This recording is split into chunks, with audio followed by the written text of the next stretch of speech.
सहारा हरियाणा के आज के बुलेटिन को लेकर मैं अलका कथुरिया आपके साथ हूं। तो चलिए नजर डालते हैं आज की हेडलाइंस पर। किसान और आड़ती के भाईचारे को खत्म करने की मंशा में सरकार को नहीं होने देंगे कामयाब, कहा अनिल लांदल उर्फ बल्लू प्रधान ने। वैश्य व्यायामशाला में फ्री कॉल टीकाकरण शिविर का हुआ आयोजन, समाजसेवी नवीन जैन ने की शिरकत। किसानों की सम्मानपूर्वक एवं सुखद घर वापसी चाहती हैं खाप पंचायतें, बोले महेंद्र सिंह नांदल। संकट मोचन मंदिर में स्कंद माता की पूजा कर दीर्घायु खुशहाली की मांगी मन्नतें। ओशो धारा मैत्री संघ रोहतक के सुनो भई साधो श्रृंखला के 100 संस्करण पूरे होने पर पत्रकारों को किया जाएगा सम्मानित। मैना टूरिज्म में आज भारतीय किसान यूनियन नंबावता के प्रदेश अध्यक्ष अनिल लांदर उर्फ बल्लू प्रधान पत्रकारों से रूबरू हुए।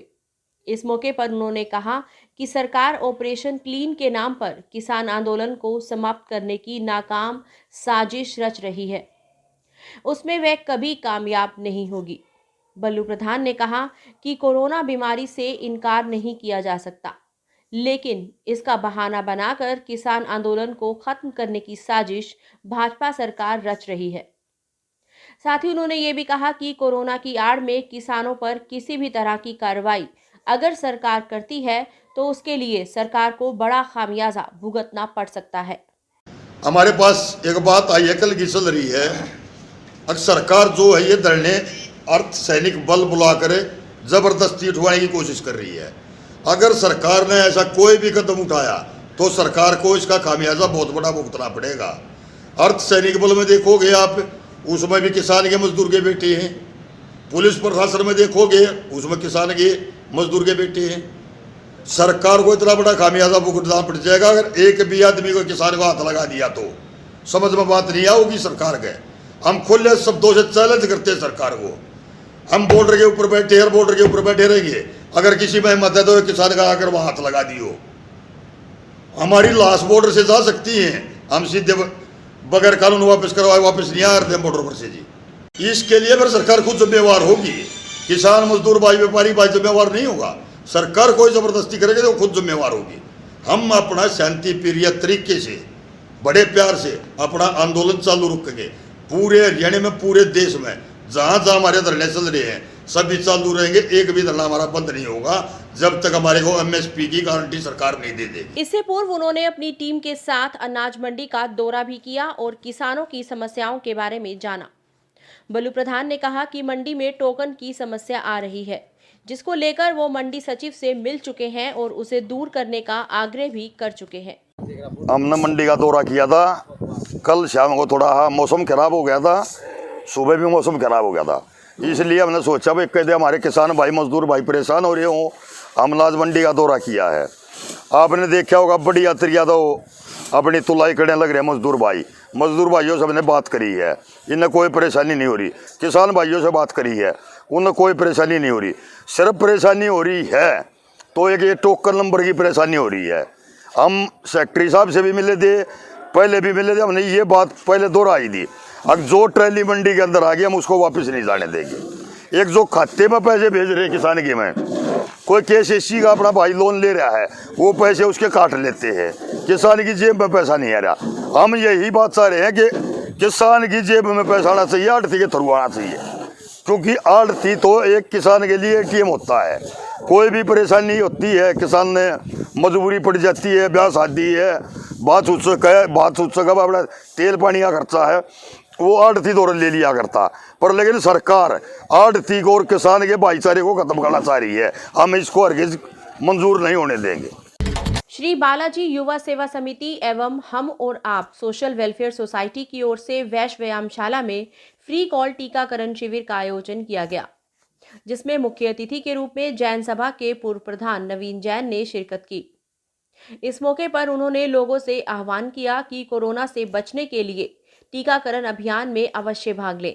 उन्होंने कहा, जी सेवा समिति एवं हम और आप सोसाइटी द्वारा यहाँ पे जो कोविड वैक्सीन का टीकाकरण करवाया जा रहा है, कैंप लगाया जा रहा है यहाँ व्यायामशाला में, मैं सभी से ये कहना चाहूँगा कि कोरोना बहुत तेज़ी से बढ़ गया है कई गुनी रफ्तार से बढ़ गया है। कोई भी कोताही ना बरतें, सोशल डिस्टेंसिंग बनाए रखें, मास्क नाक से ऊपर लगाए रखें और बार बार साबुन से हाथ धोएं और कहीं भी जहाँ ज़्यादा ज़रूरी काम हो तो ही बाहर निकलें।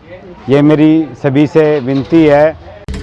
किसान आंदोलन पर सर्वखा पंचायत ने बयान जारी कर कहा है कि 3 ने कृषि कानून के विरोध में और न्यूनतम समर्थन मूल्य की गारंटी के लिए 26 नवंबर 2020 से पूरे देश का किसान आंदोलनरत है। इस आंदोलन की शुरुआत पंजाब से हुई। जब सरकार ने उनकी मांगे नहीं मानी तो उन्होंने दिल्ली में डेरा डालकर मांगे मनवाने के लिए आंदोलन शुरू कर दिया। सिंधु तथा टिकरी बॉर्डर पर सरकार ने किसानों को रोक दिया। इसके बाद हरियाणा, राजस्थान, उत्तर प्रदेश, मध्य प्रदेश, उत्तराखंड और हिमाचल प्रदेश आदि प्रदेशों से किसानों ने इस आंदोलन में शामिल होकर अपनी मांगों को लेकर भाग लेना शुरू कर दिया। 29 नवंबर को हरियाणा की खाप पंचायतों ने रोहतक में एक बैठक कर किसान आंदोलन को नैतिक समर्थन देने की घोषणा की, जिसके बाद आंदोलन को नई मजबूती मिली। सरकार से 11 दौर की बातचीत हुई, लेकिन इसका कोई नतीजा नहीं निकला। 22 जनवरी के बाद बातचीत बंद हो गई। अभी कोरोना महामारी का हवाला देकर हरियाणा के मुख्यमंत्री मनोहर लाल खट्टर ने मानवता का वास्ता देकर किसानों से आंदोलन वापस लेने की मांग की है। उनकी इस मांग में किसानों को षड्यंत्र की गंध आ रही है। किसानों को लगता है कि सरकार महामारी की आड़ में किसान आंदोलन को तोड़ना चाहती है, जिसे कतई स्वीकार नहीं किया जाएगा।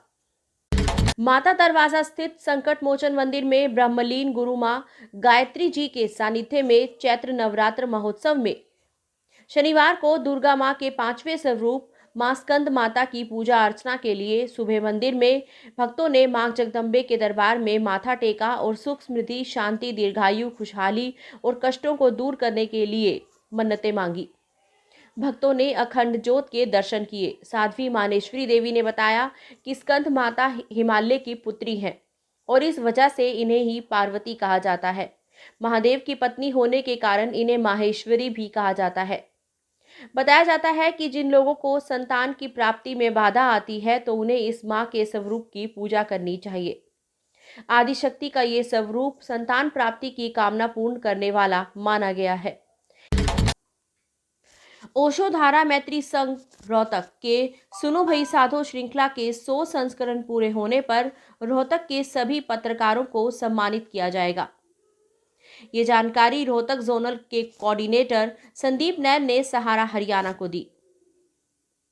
उन्होंने बताया कि ओशो धारा नानक धाम मूर्थल के संस्थापक सदगुरु सिद्धार्थ ओलिया जी पिछले 1 साल से इस कोरोना महामारी में सप्ताह में 2 बार ऑनलाइन होकर विश्व भर के साधकों को न केवल आध्यात्मिक संदेश दे रहे हैं, बल्कि जीवन के प्रति सकारात्मक जीवन जीने की प्रेरणा भी दे रहे हैं।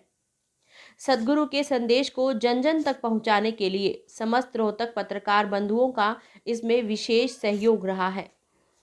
सदगुरु ने सर्वप्रथम 78 वर्ष की आयु में कोविड वैक्सीनेशन लगवाकर लाखों देशवासियों को प्रेरणा देकर इस देशव्यापी अभियान में सहयोग किया है।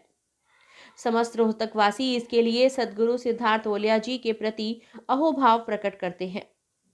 सदगुरु ने सुनो भाई साधो के 96वें संस्करण में बोलते हुए संत रविदास एवं अन्य संतों के बारे में बताते हुए कहा, तन धन तेरा तू प्रभु मेरा। कहते ये तन तुम्हारा, ये जीवन तुम्हारा, ये मेरे पास जो धन है ये भी तुम्हारा, लेकिन तू हमारा है। भक्तों ने किस तरह भगवान को फुसलाया है देखो तो सही।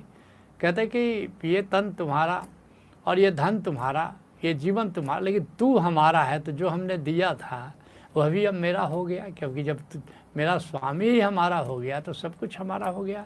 तन धन तेरा तू प्रभु मेरा, हमारे वश का छुनाई।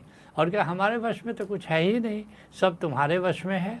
और ज्यों ज्यों राख है त्यों त्यों रहना, ये बड़ी बात है, ये परम स्वीकार है।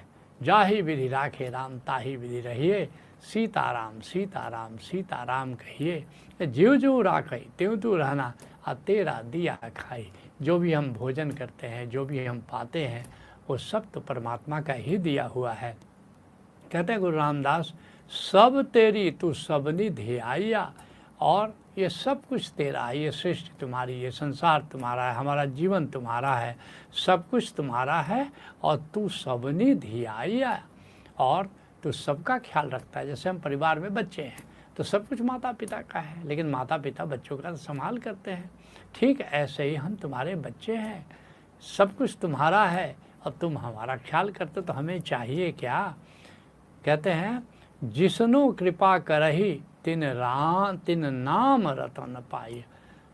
आज के एपिसोड के लिए इतना ही। देश विदेश की और हमारे आसपास की खबरों के लिए मिलते रहेंगे। तब तक के लिए नमस्कार।